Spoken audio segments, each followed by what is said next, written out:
I'm somewhat familiar. I've been here a couple of times now and taught a few online workshop-y things during COVID and the pandemic. It just seemed, I don't know if this is correct, it seems like a modern establishment looking at more modern creative things with like good tech and yeah, I don't know, a labyrinth, but yeah, really like snazzy, very snazzy, I think, in one word.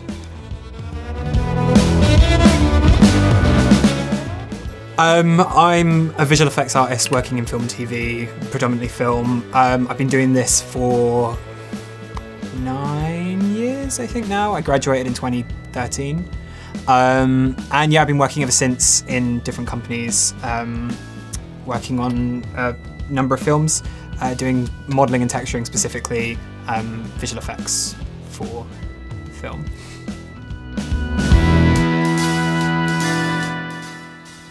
I've worked on Hunger Games, Fantastic Beasts, Dune, Night at the Museum, Detective Pikachu, as I said, Jungle Book.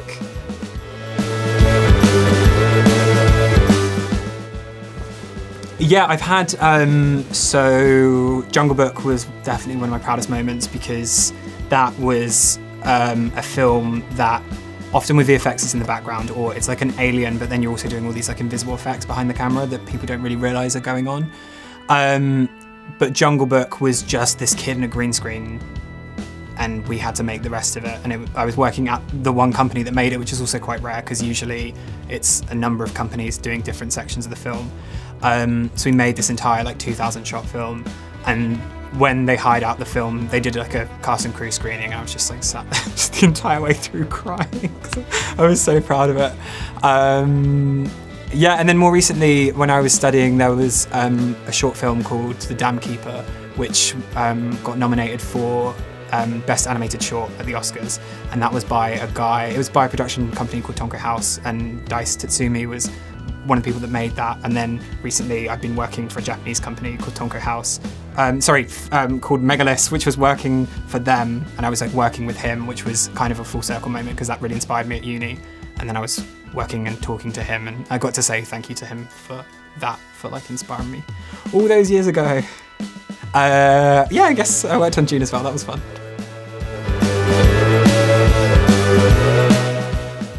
One of the most formative pieces of media I watched, which made me decide I wanted to work in 3D, was a little straight-to-TV movie called Shrek The Halls, which was a Christmas Shrek special.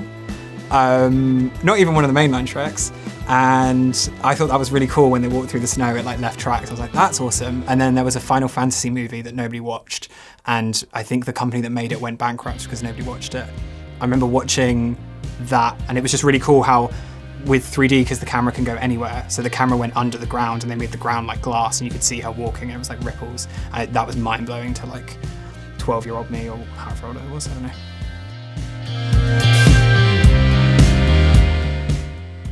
No, it's usually stuff like background replacement or removing wires from if an actor is doing a stunt that they can't mess up because it's too important, or they cost too much money if they were out of action. So it's things like that, or it's like face replacements. It's basically things that an audience doesn't realise are going on. Because often people are like, this film has too much, like, there's too much VFX, there's too much CGI in films these days, but it's like, you're only seeing the stuff that you realise is, there's so much under the surface. So yeah, it's the stuff that people don't realise are going on. So background replacements, changing the sky, removing like screens on camera and changing it to something else. Because often LCD screens don't, or is it, like screens don't pick up well on camera, so they have to replace those and things like that. Invisible effects.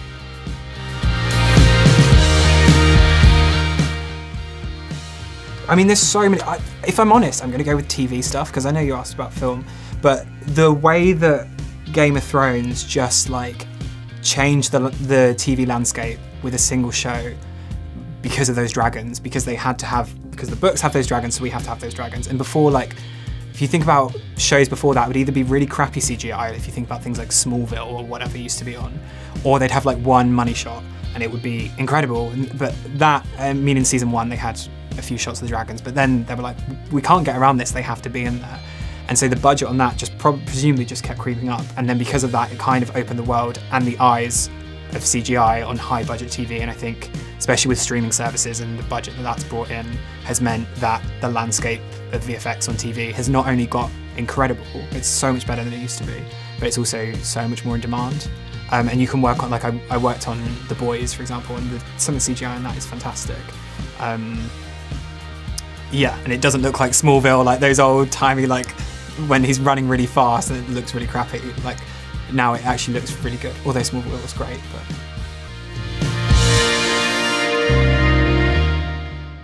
I don't think we're not there yet, because even if you look at some amazing digi-doubles, it's still, the internet's still like, this is shocking. Like if you think about like the end of Rogue One, or like the de-aging of like Princess Leia and stuff like that, which phenomenal milestones, they look incredible. But I think stuff like that, not even from a visual uncanny valley point of view, really just divide the public, because it feels to some weird, like bringing back people. So obviously that's actors that have since passed away. But also these performances are really difficult to mimic every single muscle and every nuance in the faces, and I think it will get there one day, but I think it's going to be a while off. Yeah, I don't know. How close to being completely defunct am I? You've got about 2 weeks, I think, so putting the calls now. No, not a long time, and I think as well it's only ever going to be a one-off character. It's not going to be everyone, because presumably when you start seeing those talk to each other really close up, it's going to look weird. But I mean, we've had, like, if you think about The Irishman, they did all the de-aging of, was it De Niro or whoever was in that. So the actor was still there, but they needed to like touch up his face because they wanted to shoot all the different versions of him. Yeah, I think we're probably a few years off at least for the digi-doubles doing an entire show. I think it will still look weird. Like the book, Ready Player One. I know they were trying to make that look like a video game, but it was still a little bit uncanny, and Avatar was still a bit uncanny. So I don't know, we'll see. That doesn't really answer your question. I think the stagecraft and stuff is really interesting because it removes the need for green screen and things like that. I think in terms of technical stuff for what we create, I think real-time, Unreal Engine and stuff like that are pushing the boundaries. I know some shots on Rogue One were done, I think it was only like 3, were done, literally done with real-time stuff, which is crazy because the way we work, so we render stuff for days, if not weeks at a time for a sequence, and you can get a shot done in seconds. It completely, obviously you have to do all the work beforehand, but it changes that a lot. So I think real-time is only going to become more important as computers get more impressive, because we don't want to be rendering stuff for ages.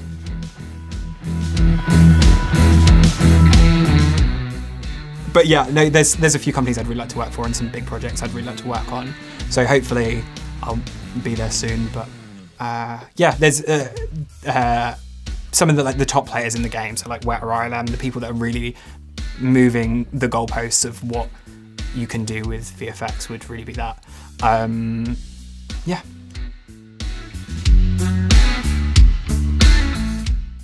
Yeah, so my first job was at a smallish kids animation company in central London.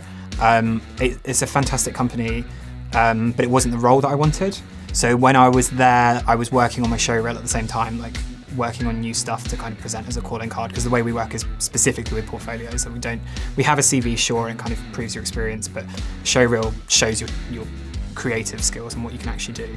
So I was working on that in my spare time, and then managed, my second job actually was one of the big companies, the guys that made Jungle Book. So I worked on a few films with that.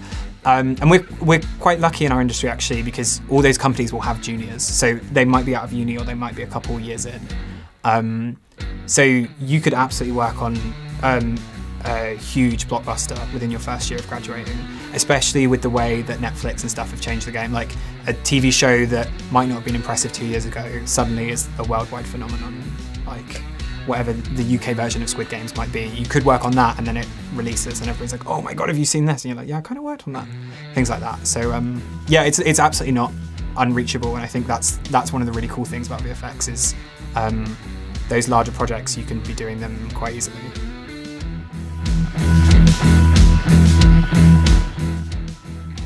yeah, I mean, I did it, so I feel like anyone can do it. Make friends when you're at college and uni. I said this in my presentation, but like, make as many connections as you can, because you never know what doors those are going to open, and also it will just make your time here easier, I think, if you've got that support network.